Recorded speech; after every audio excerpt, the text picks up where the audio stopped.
আবু মাহজুরা রাদিয়াল্লাহু তাআলা আনহু মক্কার মুয়াজ্জিন, আগে ছিল মুশরিক, পরে হয়েছে মুমিন। উনি কিভাবে মুমিন হইলেন এই ঘটনাটা একটু আপনাদের শোনাতে চাই। তো আপনাদের তো সময় নাই হাতে, হ্যাঁ সময় আছে। অষ্টম হিজরিতে হুনাইনের যুদ্ধে রাসূল সাল্লাল্লাহু আলাইহি ওয়াসাল্লাম ফিরে আসতেছেন মদিনায়। পথিমধ্যে বেলাল রাদিয়াল্লাহু তাআলা আনহু আজান দিচ্ছেন। কি দিচ্ছেন? তো পাশে ছিল মুশরিকদের একটা পল্লী, কিছু মুশরিক তরুণ, কিছু অমুসলিম কিশোর, তারা আজানকে ব্যঙ্গ করতেছে। আমাদের বাংলায় মুখ ভেঙ্গানো বলে আর কি। বেলাল রাদিয়াল্লাহু তাআলা আনহু আজান দিচ্ছেন, ওই বাচ্চাগুলো মুশরিক, তো ওরা আজানকে ব্যঙ্গ করতেছে, বিকৃতি করে ওরাও আজান দিচ্ছে। উদ্দেশ্য হচ্ছে আজানকে নিয়ে ঠাট্টা করা। উদ্দেশ্য কি? ঠাট্টা করা। ব্যাপারটা মনে কষ্ট পাওয়ার মতো ব্যাপার না? কিন্তু বিশ্বনবী ওইখানে দেখেন কি খুঁজলেন। বিশ্বনবী খেয়াল করলেন অমুসলিম কিশোরদের মধ্য থেকে একটা কিশোরের গলাটা বড় দরাজ গলা, কণ্ঠটা বড় সুন্দর। খেয়াল করে দেখলেন যে কিছু কিশোর বেলালের আজানকে ব্যঙ্গ করে, বিকৃতি করে, কিন্তু একজনের কণ্ঠ দেখতে পাচ্ছেন না এত দূরে, কিন্তু কণ্ঠটা বড় সুন্দর, দরাজ গলা। বিশ্বনবী সাহাবীদেরকে বললেন, ধরো এগুলারে, ধরো। সবগুলারে ধরে বিশ্বনবীর সামনে আনা হলো। ওরা হাঁটু গেড়ে বসলো। বিশ্বনবী বললেন, তোমাদের মধ্যে কে যেন ব্যঙ্গ করে আজান দিচ্ছিল, তার গলাটা বড় উঁচু, গলার বেসটা বড় মজবুত, মেলোডিয়াস, সুমধুর কণ্ঠ। কে? আবু মাহজুরা বলে, আমার বন্ধুরা সবাই আমার দিকে আঙ্গুল দেখায়, আমি পড়ে গেছি বিপদে। রাসূল সাল্লাল্লাহু আলাইহি ওয়াসাল্লাম বাকি অমুসলিম তরুণদেরকে ছেড়ে দিলেন, বললেন তোমরা যাও। এবার আবু মাহজুরারে পাইছে। আবু মাহজুরার চুলের মধ্যে হাত দিলেন বিশ্বনবী, মাথায় হাত দিয়ে বললেন, এবার আজান দাও দেখি। আবু মাহজুরা বলে, আমি তো আজান দিতে জানি না, কারণ আমি তো বেলালেরটা শুইনা দিছি, আমার তো মুখস্থ নাই, আমি তো আজান দিতে জানি না। বিষ্ণু বললেন, জানো না? তাহলে আসো, আমি তোমারে শিখাই দেই। সুবহানাল্লাহ পড়ো। আবু মাহজুরা হাঁটু গেড়ে বসে বিশ্বনবীর মুবারক হাত আবু মাহজুরার চুলের মধ্যে। বিশ্বনবী আজানের মুআল্লিম আবু মাহজুরাকে বলতেছে, ঠিক আছে তোমারে শিখাই দিচ্ছি, আমি যা যা বলবো আমার সাথে সাথে বলো, পারবা? আবু মাহজুরা বলে, পারবো। বিশ্বনবী আজান দিচ্ছেন মাথায় হাত দিয়ে, আল্লাহু আকবার, আল্লাহু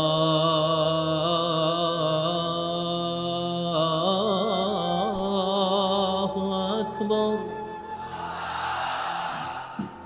আবু মাহজুরা এই বাক্যটা পড়লেন। বিশ্বনবী দ্বিতীয় বাক্য পড়তে আরম্ভ করলেন, আল্লাহু আকবার, আল্লাহু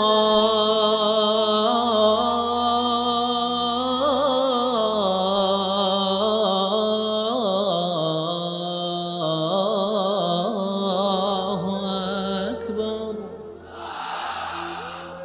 আবু মাহজুরা এই বাক্যটাও বললেন। বিশ্বনবী আবু মাহজুরার মাথার মধ্যে হাত দিয়ে তৃতীয় বাক্য পড়লেন, আশহাদু আল্লা ইলাহা ইল্লাল্লাহ।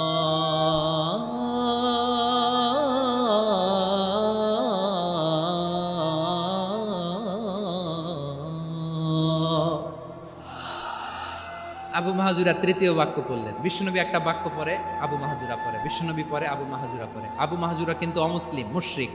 আবু মাহজুরা বলে, এক একটা বাক্য পড়ি আমার কলিজাটা গলে ঠান্ডা হয়ে যায়। এতদিন মোহাম্মদকে গালি দিতাম, এখন মোহাম্মদ আমার মাথায় যখন হাত রাখছে আমার সারা শরীর ঠান্ডা হয়ে গেছে। বিশ্বনবী আজান শেখাচ্ছেন, একটা একটা বাক্য পড়ে আবু মাহজুরাও পড়ে, বিশ্বনবী পড়ে, আবু মাহজুরাও পড়ে। পুরো বাক্যগুলো যখন শেষ, আজান শেষ, আবু মাহজুরাও যখন পুরো আজান পড়লেন, আবু মাহজুরা বললেন, এতদিন মোহাম্মদের চেহারা দেখলে আমার ঘৃণা লাগতো, আজ থেকে মোহাম্মদের চেহারার চেয়ে প্রিয় চেহারা আমার কাছে নাই। আবু মাহজুরা বললেন, ও মুহাম্মদ, আজানের বাক্য তো আপনি আমারে শেখালেন, এখানেই শেষ করবেন না, আপনি আমারে পড়ায় দেন, লা ইলাহা ইল্লাল্লাহু মুহাম্মাদুর রাসূলুল্লাহ সাল্লাল্লাহু আলাইহি ওয়াসাল্লাম। বিশ্বনবীর সাথে দাঁড়িয়ে উনি শাহাদা পড়ে মুসলমান হয়ে গেলেন। এবার আবু মাহজুরা বলে, ইয়া রাসূলুল্লাহ, ইয়া হাবিবাল্লাহ, আমি মুমিন হয়েছি, মুসলমান হয়েছি, আপনার কাছ থেকে আজান শিখার সৌভাগ্য আমি লাভ করেছি গো নবী। আমার কণ্ঠের বড় তারিফ করেছেন আপনি, আমার আজানকে আপনি পছন্দ করেছেন। একটা জিনিস আপনার কাছে চাই, আপনি আমাকে মক্কার মসজিদুল হারামের মুয়াজ্জিন হিসেবে অ্যাপয়েন্ট করে দে। বিষ্ণু ঈসা ইসলাম বললেন, যাও আবু মাহজুরা, আমি তোমাকে পৃথিবীর শ্রেষ্ঠতম মসজিদ মক্কার মসজিদুল হারামের মুয়াজ্জিন হিসেবে অ্যাপয়েন্ট করে দিলাম। দেখছেন কিভাবে ট্যালেন্ট হান্টিং করতে হয়, কিভাবে হিউম্যান রিসোর্স মানব সম্পদকে ব্যবহার করতে হয়। আসছিল আজানকে ভেঙাইতে, আসছিল কেন? আজানকে ব্যঙ্গ করার জন্য, বিকৃত করার জন্য। আজানকে বিকৃত করতে যে ইসলামের সবচেয়ে শ্রেষ্ঠ মসজিদের মুয়াজ্জিন হয়ে গেল। পড়েন সুবহানাল্লাহ। হযরত আবু মাহজুরা রাদিয়াল্লাহু তাআলা আনহু ওনার এই সুললিত কণ্ঠ ব্যবহার করে মসজিদুল হারামে এত সুন্দর করে আল্লাহু আকবার বলে আজান দিতেন, মানুষগুলোর, মুসল্লিগুলোর, মক্কাবাসীর হৃদয়কে তিনি বিগলিত করে দিতেন। মানুষের হৃদয়কে ঠান্ডা হয়ে যেত। শুধু এখানেই শেষ না আমার যশোরের ভাইয়েরা, বিশ্বনবী যখন সাইয়েদনা আবু মাহজুরা রাদিয়াল্লাহু তাআলা আনহুকে আজান শিখাচ্ছিলেন, বলেন তো বিশ্বনবীর হাতটা কোথায় ছিল? আবু মাহজুরার মাথার সামনে, এই চুলের উপরে ছিল। আবু মাহজুরা ওই স্মৃতিটাকে ধারণ করবার জন্য, ওই স্মৃতিকে বহন করার জন্য বিশ্বনবীর মোবারক হাত আবু মাহজুরার কপালের চুলের যেই জায়গায় লেগেছে, মৃত্যুর আগের দিন পর্যন্ত আবু মাহজুরা মাথার ওই চুলে কোনোদিন ছুরি আর কামার লাগায় নাই, সেখানে কেচি লাগায় নাই, চুলের মধ্যে খুর লাগায় নাই। আবু মাহজুরা ডান দিকের চুল কাটতো, বাম দিকের চুল কাটতো, পেছনের চুল কাটতো, সামনের চুল কাটতো না। আবু মাহজুরা রাদিয়াল্লাহু তাআলা আনহুর সামনের চুলগুলো বড় হতে হতে যখন এত বড় হয়ে যায়, তিনি চুলগুলো পেঁচিয়ে মাথার মধ্যে রাখতেন। তারপরে তিনি পাগড়ি পরতেন। সবাই জিজ্ঞেস করতো, আবু মাহজুরা এটা আবার কেমন স্টাইল? দেখতে তোমারে কি বিদঘুটে লাগে? কেমন অড লাগে? কেমন খারাপ দেখা যায়? মক্কায় এমন কোনো মানুষ তো দেখি নাই, ডানে চুল কাটে, বায়ে চুল কাটে, পেছনে চুল কাটে, সামনে কাটে না। ওরে আবু মাহজুরা, কেমন দেখা যায় তোমারে? তুমি সামনের চুল কাটো না কেন? আবু মাহজুরা বলে, আমি হাঁটু গেড়ে পেয়ারা নবীর সামনে বসেছিলাম, আমার এই মাথার চুলের মধ্যে মুবারক হাত লাগিয়ে বিশ্বনবী নিজে আমাকে আজানের প্রতিটা বাক্য শিক্ষা দিয়েছেন। বিশ্বনবীর মোবারক হাত, পবিত্র হাত আমার মাথার চুলের যেই জায়গায় লেগেছে, আমি চাই ওই চুলগুলা নিয়ে আমি আমার কবরের ভিতরে যাব। সাইয়েদনা আবু মাহজুরা রাদিয়াল্লাহু তাআলা আনহু ইন্তেকালের আগের পর্যন্ত মাথার সামনের চুলগুলা কাটে নাই। মাথার সামনের চুল তিনি কাটেন নাই। সুবহানাল্লাহ বিহামদি। কেমন ভালোবাসতেন বিশ্বনবী সাহাবীদেরকে, সাহাবারা কেমন ভালোবাসতেন বিশ্বনবীকে। সামনের চুলগুলো বড় হতে হতে এত বড় ছিল, পেঁচিয়ে রেখে পাগড়ি পরতেন, কাটতেন না। নবীর হাত লেগেছিল। সুবহানাল্লাহ পড়েন। তাহলে what is the lesson? Moral of the story কি? মোরাল অফ দ্য স্টোরি হচ্ছে, আসছিল আজানকে ব্যঙ্গ করার জন্য, বিকৃত করার জন্য, হয়ে গেল মসজিদুল হারামের মুয়াজ্জিন। দেখেন বিশ্বনবী একটা খারাপ সিচুয়েশনের মধ্যে থেকে কি ভালো জিনিস বের করে আনলেন। আমি যে শুরুতে বলেছি কিভাবে তিনি হিউম্যান রিসোর্সকে ডেভেলপ করেছেন, ম্যানেজ করেছেন। তিনি যে চৌকস ট্যালেন্ট হান্টার ছিল, দেখেন সবার মধ্যে থেকে এরে বাছাই করে মুয়াজ্জিন বানাই দিয়েছেন। সুবহানাল্লাহ পড়েন। তার মানে এই না সবাইরে ধরে ধরে উনি মুয়াজ্জিন বানাইছেন। যার যেই ট্যালেন্ট আছে তাকে ওই কাজে অ্যাসাইন করেছেন। যার যেই প্রতিভা আছে তার প্রতিভাকে ইসলামের কাজে লাগিয়েছেন। সুবহানাল্লাহ পড়েন। যায়েদ বিন সাবিত রাদিয়াল্লাহু তাআলা আনহু নাম শুনেছেন? যশোর কথা বেরোয় না। যদি জিজ্ঞাসা সালমান খানের নাম শুনছেন, সবাই হাত তুলবে, জি হুজুর শুনছি, মানে সব দেখা শেষ। সালমান খান, আমির খান, অমুক খান, সব খান মুখস্থ, কিন্তু যায়েদ বিন সাবিতের নাম মুখস্থ নাই মুসলমানদের। যেই সাহাবী মাথার সামনের চুল কাটে নাই, মসজিদুল হারামের মুয়াজ্জিন বানাইছেন বিশ্বনবী, সাহাবীর নাম কি? খায়া ফেলাইছে, স্লোগানের সাথে খায়া ফেলাইছে। আবু মাহজুরা। কি নাম? আবু মাহজুরা আল জুমাহি রাদিয়াল্লাহু তাআলা। এই নামটা আজকে নিয়ে যাইতে হবে যশোর।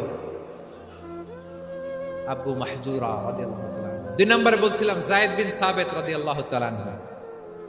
বিশ্বনবী দেখলেন মদিনার এই আনসারী সাহাবী হাইলি ট্যালেন্টেড, ইন্টেলেকচুয়াল, মেরিটোরিয়াস, জ্ঞানের প্রতি তার আকর্ষণ, মারাত্মক আকর্ষণ। বিষ্ণুনবী তাকে দায়িত্ব দিলেন, কোরআন যা নাজিল হয় তুমি লিখো, কাতিবুল ওয়াহি বানায় দিলেন। সুবহানাল্লাহ। যায়েদ বিন সাবিতরে আবার আজান শেখান নাই, কারণ তার মধ্যে বিষ্ণুনবী প্রতিভা দেখেছেন, একাডেমিক প্রতিভা। বিষ্ণুনবীর একাডেমিক প্রজেক্টগুলো তিনি হ্যান্ডেল করতেন। যায়েদ বিন সাবিত ছিল বিষ্ণুনবীর ব্যক্তিগত সচিব। কি ছিল? ব্যক্তিগত সচিব। বোঝেন নাই? বিষ্ণুনবীর ব্যক্তিগত সচিব এবং দুভাষী। ইহুদিরা কিছু লিখে দিলে এটার অর্থ বিষ্ণুনবীরে বুঝায় দিতেন, আবার ইহুদিদের কাছে কিছু লিখতে হলে তিনি লিখে দিতেন। বিষ্ণুনবী একদিন বললেন, ইন্নী ওয়াল্লাহি মা আমানু ইয়াহুদা আলা কিতাব। ইহুদিরা যে চিঠি পাঠায় অর্থ তো বুঝি না, আরেক ইহুদি আইনে অর্থ করা লাগে। আবার ইহুদিদের কাছে কিছু লিখে পাঠাইতে চাইলে আমরা তো লিখতে পারি না, ইহুদিরে দিয়ে লেখা লাগে। ওরা যে পয়রা শোনায় লিখে দেয়, আমি ওদের বিশ্বাস করি না। আমার নিজের একজন লোক দরকার। বিশ্বনবী এই যায়েদ বিন সাবিতকে চুজ করলেন ল্যাঙ্গুয়েজের জন্য। উনি বললেন, যায়েদ, তোমার সফট স্কিলকে ডেভেলপ করতে হবে, তুমি হিব্রু ল্যাঙ্গুয়েজ শিখে ফেলো। যায়েদ বিন সাবিত বলল, বিশ্বনবীর মোটিভেশন আর ইন্সপিরেশন পেয়ে আমি 15 দিনে ইহুদিদের এই হিব্রু ল্যাঙ্গুয়েজ শিখে ফেললাম। শুধু শিখে ফেললাম না, হাত্তা হাদিকতু, even I became master in the language. এই ভাষা আমি পারদর্শী হয়ে গেলাম। এরপরে ইহুদিরা চিঠি লিখে পাঠালে আর কোনো ইহুদি ডাকা লাগতো না, আমি নবীর এটার অর্থ শুনে পরে বুঝায় দিতাম। আবার ইহুদিদের কাছে চিঠি লেখা লাগলে আমি যায়েদ বিন সাবিত চিঠি লিখে দিতাম। সুবহানাল্লাহ। দেখেন, এত সাহাবীর মধ্যে থেকে বিশ্বনবীর একাডেমিক প্রজেক্ট, ব্যক্তিগত সচিব, দোভাষী হিসেবে তিনি যায়েদ বিন সাবিতের মতো তরুণকে নির্বাচিত করেছেন। কেমন ট্যালেন্ট হান্টার ছিল আমার নবী। সুবহানাল্লাহ পড়বেন না? বিশ্বনবীর ইন্তেকালের পরে সাইয়েদনা আবু বকর রাদিয়াল্লাহু তাআলা আনহু যখন খলিফা হয়ে আসলেন, কোরআনকে সংকলনের দায়িত্ব দেয়া লাগবে, কোন সাহাবীকে দিবেন? সব সাহাবারা মিলে পরামর্শ করলেন। সাইয়েদনা আবু বকর, ওমর সবাই মিলে এই বিশাল কোরআন সংকলনের গুরু দায়িত্ব বিশ্বনবীর ব্যক্তিগত সচিব, বিশ্বনবীর দুভাষী, বিশ্বনবীর সিলেক্ট করাই লোক যায়েদ ইবনে সাবিত রাদিয়াল্লাহু তাআলা আনহুকে দিয়েছে। কোরআনের কপি তো আজকে এখানে রাখে নাই। এই যে আজকের যে কোরআন পড়েন, এটা আগে এরকম ছিল না। কোরআন নাজিল হলে সাহাবারা চামড়ার, ওটের চামড়ায় লিখে ফেলতো, ওটের চ্যাপ্টা হাড্ডির মধ্যে লিখে ফেলতো, গাছের গুড়ির মধ্যে লিখে ফেলতো। বিভিন্ন জনের কাছে ছড়ানো ছিটানো ছিল। আবু বকর রাদিয়াল্লাহু তাআলা আনহু একসাথে করলেন, পরবর্তীতে উসমান রাদিয়াল্লাহু তাআলা আনহু একসাথে করলেন 114 সূরার। এখন এই মুসহাফ, এই কম্পাইলেশন, এই কপি আমরা পেয়েছি, যার হিউজ কন্ট্রিবিউশন ছিল। এই পুরো কোরআন কম্পাইলেশনের প্রজেক্ট ম্যানেজার ছিল যায়েদ বিন সাবিত রাদিয়াল্লাহু তাআলা। কোরআন কম্পাইলেশনের প্রজেক্ট ম্যানেজার। দেখেন, উনারে মাথায় হাত দিয়ে আজান শিখায় নাই। সুবহানাল্লাহ কইবেন না? তাহলে প্রথম সাহাবী আবু মাহজুরাকে মুয়াজ্জিন বানাইলেন, যায়েদ বিন সাবিতকে ব্যক্তিগত সচিব আর দোভাষী বানালেন, মুসআব ইবনে উমাইর রাদিয়াল্লাহু তাআলা আনহুকে ইসলামের প্রথম অ্যাম্বাসেডর বানালেন। তাহলে তৃতীয় নাম্বার একজন সাহাবীর নাম বলছি, মুসআব ইবনে উমাইর। মুসআব কি নাম? নামটা কেমন লাগে? এই কয়েকজনের ভাল লাগে, বাকিদের ভাল লাগে না? ভাল লাগে? এই এই আর কয়েকটা মিনিট দেওয়া যাবে না আমাকে আল্লাহর রাস্তে? হ্যাঁ, ঠিক আছে। আমি তোমাদেরকে ভালোবাসা দেখাবো, দোয়া করবো, যদি চুপ থাকো, একেবারে চুপ, কষ্ট সহ্য করো, বাকিরা যা সওয়াব পাবে তোমরা ডবল পাবা, যেহেতু কষ্ট বেশি, কিন্তু চুপ। 3 নম্বর সাহাবীর নাম মুসআব। এই ধাক্কাধাক্কি কেন? ধাক্কাধাক্কি কেন রে ভাই? না না না, এরকম হইলে আসবো না যশোর, আমি আর আসবো না। হয় পিছনে চলে যাও, নাহলে চুপ, ধাক্কাধাক্কি নেই। 3 নম্বর সাহাবীর নাম মুসআব। কি নাম? He was the first ambassador in Islam. ইসলামের প্রথম ডিপ্লোম্যাট, প্রথম কূটনৈতিক, ইসলামের প্রথম কূটনৈতিক, ইসলামের প্রথম ডিপ্লোম্যাট, প্রথম অ্যাম্বাসেডর মুসআব ইবনে উমাইর। মক্কার তরুণ যুবক, উনি পারফিউম লাগাইলে মানুষ দেখলেই বুঝতো এটা মুসআব লাগাইছে। এমন ড্যাশিং ফেসের ছিল, এমন স্মার্ট ড্যাশিং ফেস, এমন পার্সোনালিটির মানুষ ছিল মুসআব রাদিয়াল্লাহু তাআলা। কারণ যিনি ইসলামের স্পোকম্যান হবেন, মুখপাত্র হবেন, তার স্মার্ট হওয়ার দরকার আছে না নাই? আকাবার প্রথম শপথ যখন হলো, তাদের সাথে বিষ্ণু ইসা ইসলাম মদিনাতে একজন মুখপাত্র পাঠালেন, ডিপ্লোম্যাটকে পাঠালেন, অ্যাম্বাসেডর অফ ইসলাম। তিনি হচ্ছেন মুসআব ইবনে উমাইর। পড়েন সুবহানাল্লাহ। বিশ্বনবী দেখলেন সে অনেক স্মার্ট, তার ডেডিকেশন আছে, সিনসিয়ারিটি আছে, এবং মদিনায় যে আউস খাজরাজ গোত্রের নেতাদের সাথে ডিল করতে হবে, ইহুদিদের সাথে ডিল করতে হবে, ওখানে একজন পাক্কা জানু খেলোয়াড়ের দরকার আছে না নাই? মুসআব ইবনে উমাইর রাদিয়াল্লাহু তাআলা আনহু, ওনাকে বিষ্ণু ইসা ইসলাম চুজ করলেন। এবং বিষ্ণু ইসা ইসলামের এই চুজিংটা, এই সিলেকশনটা এত সুন্দর ছিল, তিনি মদিনাতে যে বিশ্বনবী আসার আগেই মদিনার জমিনকে তিনি উর্বর করে ফেলছেন। প্রতিটা ঘরে ঘরে কালিমার দাওয়াত তিনি পৌঁছায় দিচ্ছেন। জুমার বিধান নাজিল হয়েছে, কিন্তু মক্কায় পরিবেশ নাই জুমা পালনের। বিষ্ণু ইসা ইসলাম একজনকে দিয়ে খবর পাঠালেন, যাও মদিনায় মুসাবকে যে বলো, মুসাব তো আমার শিক্ষক, আমার স্পোকম্যান, মদিনাতে যেন তারা জুমা কায়েম করে। বিশ্বনবীর আগেই মুসাব মদিনার মুসলিমদেরকে নিয়ে মদিনায় প্রথম জুমা কায়েম করে ফেলছে। সুবহানাল্লাহ। ডিপ্লোম্যাটদের কেমন হইতে হয়, অ্যাম্বাসেডারের কেমন হইতে হয়, মুসআব রাদিয়াল্লাহু তাআলা আনহুর কাছ থেকে শিখে নাও। মুসআব নামটা কেমন লাগে? যশোর যাদের সন্তান হবে, ছেলে সন্তান, আমার রাস্তায় পাইলে সবাই জিজ্ঞেস করে, হুজুর একটা নাম দেন, আমার ছেলে হবে। যশোরবাসীর জন্য আমি একটা নাম দিয়ে দিলাম, নাম রাখতে হবে মুসআব। কি নাম? নামটা যাদের ভাল লাগে, ছেলে সন্তান অনাগত আসবে, মনে চাইলে নাম রেখে দিবেন মুসআব রাদিয়াল্লাহু তাআলা আনহুর নামে মুসআব। তাহলে মুসআব রাদিয়াল্লাহু তাআলা আনহুকে বিশ্বনবী ল্যাঙ্গুয়েজ শিখান নাই, সফট স্কিল শিখান নাই।